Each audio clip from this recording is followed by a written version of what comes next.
me be very clear. There is a genocide going on in front of our very eyes. A live-streamed genocide on all of our phones. No one has the privilege to say we are not aware of what is happening. No one in the future will be able to say we did not know.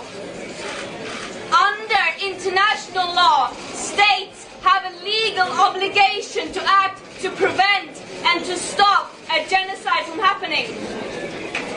That means ending complicity, applying real pressure, and ending arms transfers. We are not seeing that. We are not even seeing the bare minimum from our governments. Our international systems are betraying Palestinians. They are not even able to prevent the worst war crimes from happening.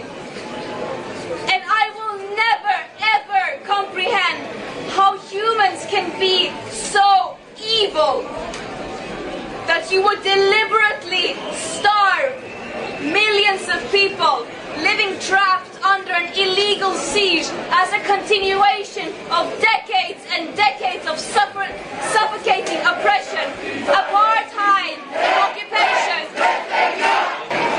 What we aim to do with the global Sumud flotilla was to step up when our governments failed to do their legal obligation.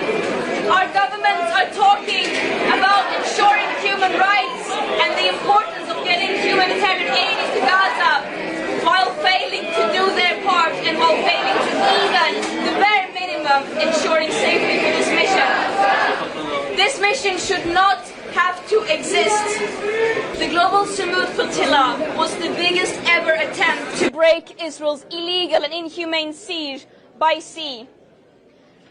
And it is a story of global international solidarity, of people stepping up when our governments fail to do so, of people saying that my leaders, so-called leaders who are supposed to represent me, who continue to fuel a genocide, death and destruction, they do not represent me.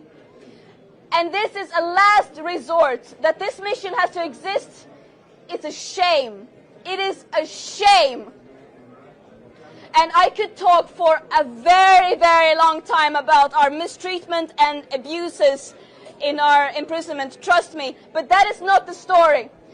What happened here was that Israel, while continuing to worsen and escalate their genocide and mass destruction with genocidal intent, attempting to erase an entire population, an entire nation in front of our very eyes, they once again violated international law by preventing humanitarian aid from getting into Gaza while people are being starved. And we want to also emphasize that we do not only need humanitarian aid to enter Gaza, we need an end to the siege, we need an end to the occupation and the oppression. This action was challenging our extremely violent business as usual that is preventing these war crimes from happening. And that is what this story is about. We cannot take our eyes away from Gaza, from all the places of the world that are suffering, living on the forefronts of this business as usual systems. Congo, Sudan, Afghanistan, Gaza, and many, many more. What we are doing is the bare minimum.